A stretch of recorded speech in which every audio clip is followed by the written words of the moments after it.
Merhaba arkadaşlar. Yeni bir Kimdir videosu ile karşınızdayız.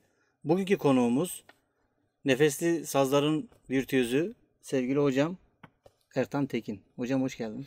Hoş bulduk Taner. Ne var ne yok hocam? Çalışmalarınız nasıl gidiyor? Yoğun devam ediyor tabii ki. Öncelikle tebrik ediyorum ve teşekkür ediyorum. Sağ olun. Doğru zamanda güzel bir şey yapıyorsun. Bununla beraber bunun devamını da ileri boyuta taşıman adına devamını da sizlerden bekliyoruz.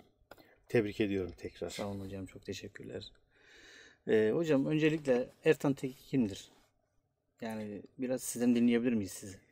Tabii ki Erzurumlu Şahamettin Tekin, Adalet Tekin'in 5 evladından biriyim, en küçükleriyim. Hı hı.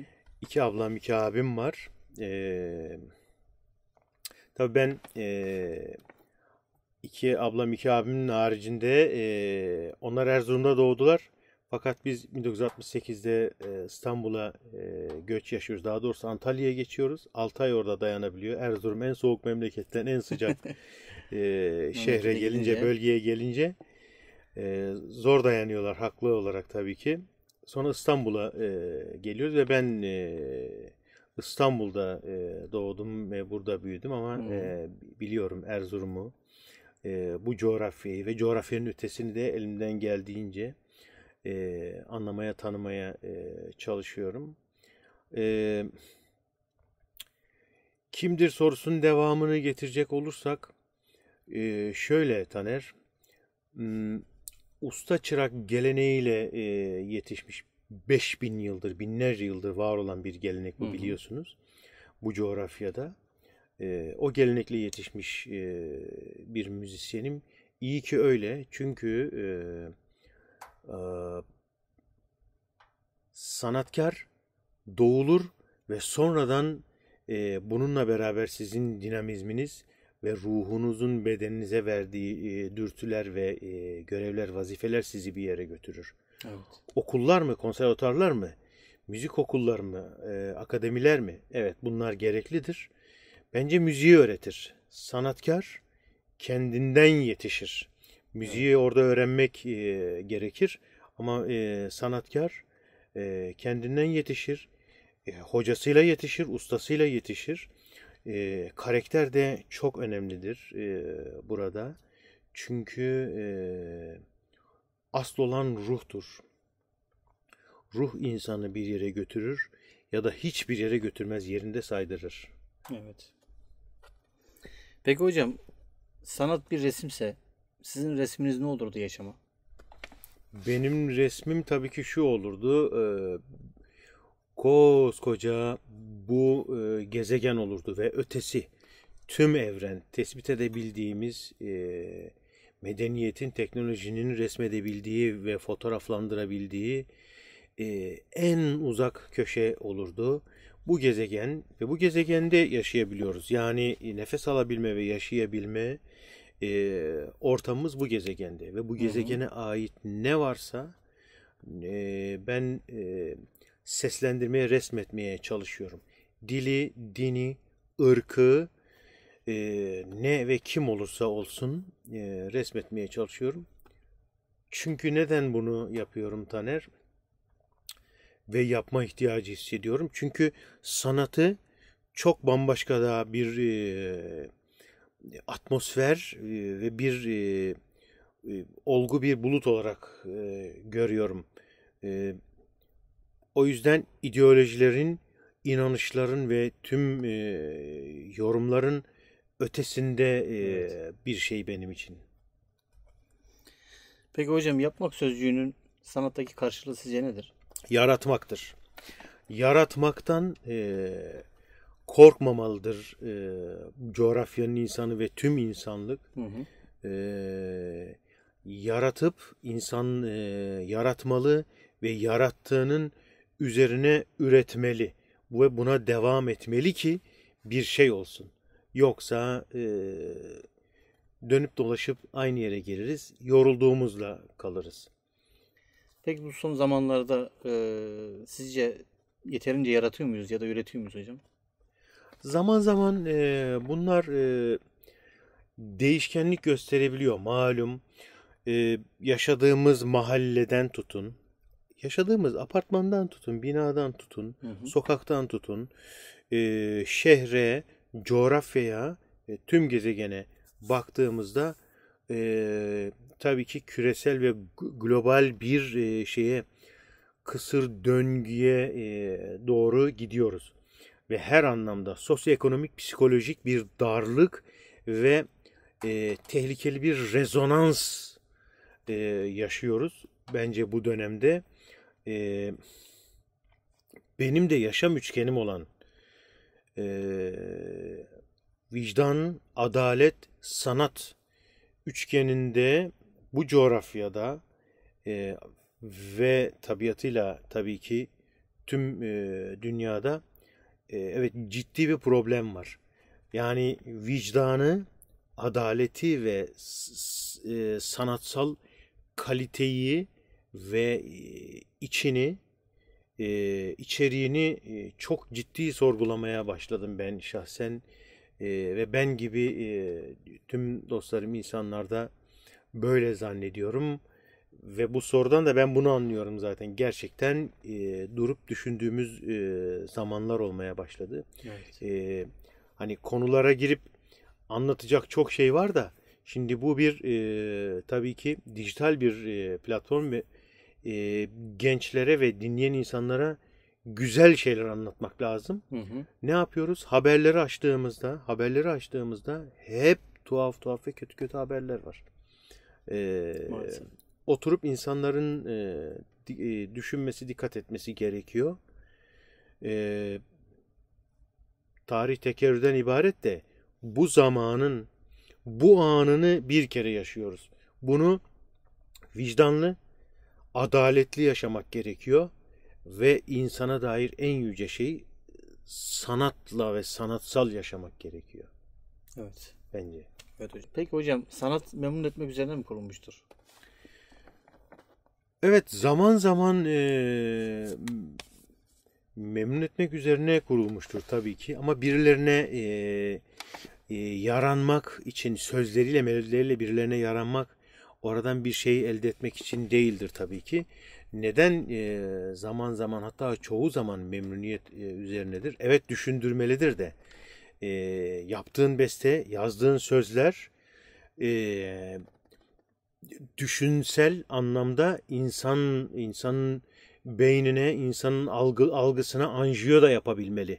Tıkanmış kılcal damarlarını, tıkanmış ana damarlarını açabilmeli. Düşündürmeli. Efendim hmm, tabii ki memnun da etmeli. Neden? Bir melodiyle bir bakıyorsunuz papağan kafasını sallıyor. Bunları görüyoruz değil mi? Bu Evet. dijital ortamda, sosyal medyada, dijital medyada görebiliyoruz bunu. Tüm ortamlarda görüyoruz. Güzel bir melodiyle, ezgiyle, bir besteyle e, bakıyorsunuz çiçek mevsimsiz ve zamansız açabiliyor. Ve daha fazla açabiliyor. E, Demek ki e, doğanın memnuniyet, tabiatın memnuniyet üzerine bir algısı var tabii ki. Ama asıl vazife sadece memnuniyet olmamalı tabii ki. Düşündürmeli de, ötesine de götürmeli ve Mesaj vermeli. tabii ki mesaj vermeli. Mesaj kaygısı ve herhangi bir memnuniyet, tüm bu olguların kaygısını yaşamadan bunu yaparsa o zaman çok başka oluyor. Yani 3 kişi oradan rahatsız oluyorsa o kendi sorunudur. Oradan 5 kişi bunu başka yorumlayabilir. Evet. Bu çok önemli. Bu çünkü toplumun daha ileri düşünmesini ve bir level yukarıya yürümesini sağlar. Peki hocam sanatsal gelişiminizi nasıl sağlıyorsunuz? Sanatsal gelişimimi tüm radarlarımı açarak sağlıyorum ve tüm bu duyularımı, tat alma, görme, duyma, konuşma, düşünme çok önemli. En büyük sorun bu coğrafyanın ve adım adım giden işte tüm işte dünyada da böyle yürümeye başladı bu tehlike. Bu tüm halkların en büyük başının belasıdır. Düşünüyorsunuz ama söylediğinizde fikrinizi söylediğinizde başınıza bela alıyorsunuz. Neden? Çünkü o düşünce onu memnun ediyor ama onu memnun etmiyor. O da sana parmağını sallıyor. Onu memnun ediyor, onu memnun etmiyor. O alkışlıyor, o parmağını tamam sallasın. Korku denen şeyden biz korkmuyoruz. Ama özgürlüğü korkudan daha çok seviyoruz. Evet. Ve korkunun da hiç kimseye ama hiç kimseye fayda sağlamayacağını da biliyoruz. Düşünerek, yaratarak ve daima ileriye yürüyerek, yerinde saymadan hırsla ve aşkla. Sadece hırs tehlikelidir. Birilerini yürürken ezebilirsin, sırtına basabilirsin. Eğer ki birilerinin yaşamın boyunca birilerinin sırtına basıyorsan, birilerinin emeğini çalıyorsan, birinin vicdansızlık, adaletsizlik yapıyorsan, ektiğini biçersin. Bumerang ne atarsan, ben görmedim yani bu zamana kadar taş atıp da kafana gül düştüğünü görmedim. Gül atarsan gül düşer. Taş atarsan taş düşer kafana. Herkes adımlarına dikkat etsin. Bu hayat böyledir. Herhangi bir inanışa değil, vicdan, adalete dayanarak bunu söylüyorum. Hı hı. Ne ekersen onu biçersin ve o zamanlardayız gerçekten. Kimde hatırlayamadım, bir söz vardı bu dijital medya ve bu her şeye dair söylenen. Bir gün herkes 10 dakikalığına meşhur mu olacak deniyordu. Evet, öyle bir Böyle bir söz vardı. var. Hı hı. Ben gerisini tamamlamak isterim. Bir gün herkes 10 dakikalığına da rezil olacak sanırım. Yani hocam son olarak gençlere, icracılara, sanatçılara tavsiyeniz ya da son sözleriniz ne olur? Şu olur, müzisyen arkadaşlarıma, branştaşlarıma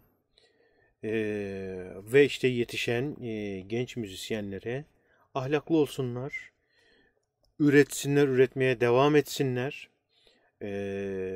doğru tonlar bulsunlar bu enstrümanlar adına ve her enstrüman adına. Nasıl ki hepimizin ses tonu var, Tabii. değil mi? Hepimizin birer ses tonu var.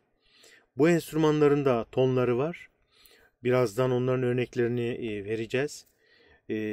Main, ana mey, bas mey yani cura, main, duduğun tonlarından da örnekler vereceğiz.